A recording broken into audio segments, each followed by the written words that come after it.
4 சத்தம் இன்னைக்கு இன்ஷா அல்லாஹ். 12 மணிக்கு தொடங்கின ஹல்கா, 3 மணிக்கு முடிகிற ஹல்கா. 4 சத்தமுடைய துவா. யாருக்கெல்லாம் நியத்து வைக்கணும் அவர்களும் நியத்து வச்சுருங்க. அத்தா மறந்து போன அத்தாவுடைய அத்தா அம்மா யாருக்கெல்லாம் நியத்து வைக்கணுமோ எல்லாருக்கும் நியத்து வைக்கலாம் இன்ஷா அல்லாஹ். ஒரு சத்தம் எத்தனை பேருக்கு வேணால் நியத்து வைக்கலாம்.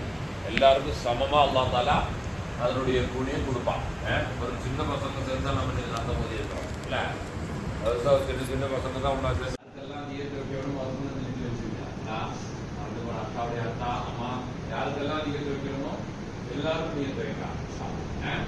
ஒரு சத்தம் எத்தனை பேருக்கு வேணால் நியத்து வைக்கலாம். எல்லாருக்கும் சமமாக அல்லாஹ் தாலா அதனுடைய கூலியை கொடுப்பான். ஒரு சின்ன பசங்க சேர்ந்தா நம்ம அந்த போது இருக்கிறோம் இல்லை, சின்ன சின்ன பசங்க தான் உட்காந்து சேர்ந்து தான் 3 சட்டம் முடிச்சிருக்கோம். பெரியவங்கன்னு பார்த்தா ஒரு 5 பேர் தான் உண்டாகும். இந்த ஆசாக்கள் ஒரு 3 பேர்